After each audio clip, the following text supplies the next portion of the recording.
Hello बच्चों, तो कैसे हैं आप सभी। आई होप आप सभी बच्चे बहुत अच्छे हैं, घर पर हैं, स्वस्थ हैं, सुरक्षित हैं।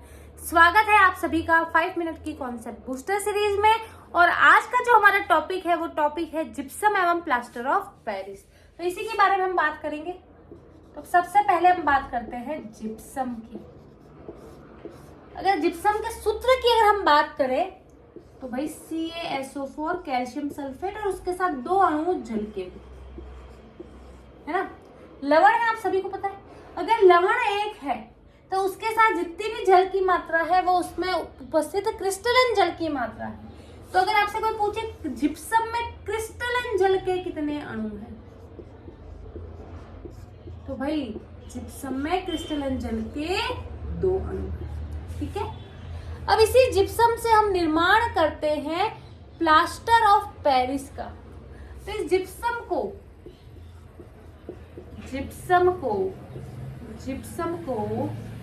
100 डिग्री सेल्सियस पर गर्म करने पर जब हम इस जिप्सम को 100 डिग्री सेल्सियस पर गर्म करते हैं तो पीओपी यानी प्लास्टर ऑफ पेरिस का निर्माण होता है ना। जैसे ये रहा तुम्हारा कैल्शियम सल्फेट का द्विहाइड्रेट। इसको जैसे ही आपने 100 डिग्री सेल्सियस पर गर्म किया तो आपका क्या बन गया, आपका बन गया plaster of Paris CaSO4.12H2।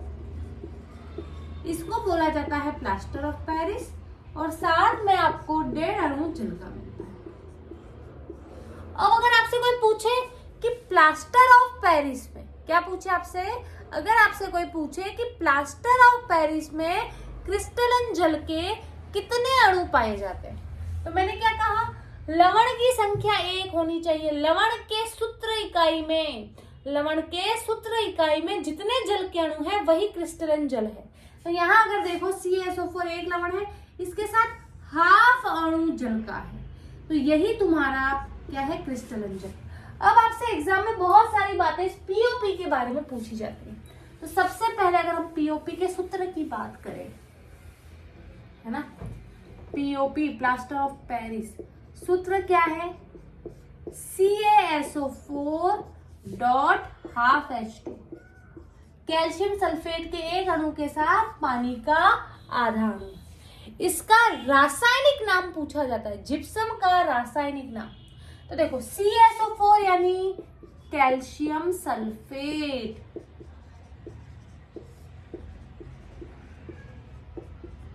Half H2O, half यानी अर्ध, इस अर्ध को बेटा हेमी भी बोलते हैं, और पानी इसलिए हाइड्रेट।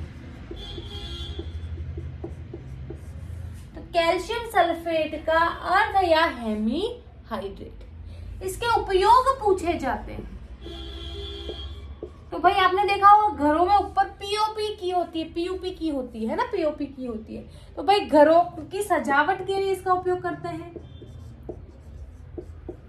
आपने देखा होगा जैसे अगर हम बात करें बिहार की, तो बिहार में दुर्गा पूजा बहुत फेमस है ना, सरस्वती पूजा बहुत फेमस है ना, बिहार और यूपी में। अगर हम बात करें बंगाल की, तो बंगाल में आपका दुर्गा पूजा बहुत फेमस है। उस समय मूर्तियां बनती हैं, वो मूर्तियां पीओपी की बनाई जाती हैं। तो मूर्तियां बनाने में, है ना,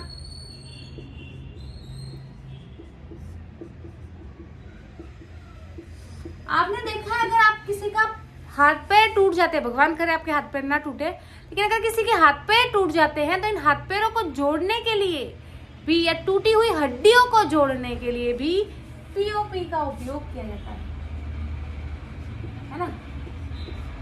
टूटी हुई हड्डी को जोड़ने, इसमें भी पीओपी का उपयोग किया जाता है। अब आपसे पूछा जाता है कि अगर हम इस पीओपी की बात करें, तो इस पीओपी को कहाँ रखा जाता है, आर्द्ररोधी बर्तन में, यानी जिसमें जरा भी पानी ना हो। तो क्वेश्चन आता है क्या, क्वेश्चन आता है पीओपी को आर्द्ररोधी बर्तन में क्यों रखा जाता है? पीओपी को आर्द्ररोधी बर्तन में क्यों रखा जाता है? तो बेटा पीओपी जो है, ये पीओपी कैल्शियम सल्फेट का अर्धहाइड्रेट अगर पानी वाले बर्तन में रखेंगे तो पानी के अणु से रिएक्ट कर जाएगा और जिप्सम का निर्माण कर लेगा। किसका निर्माण कर लेगा? जिप्सम का।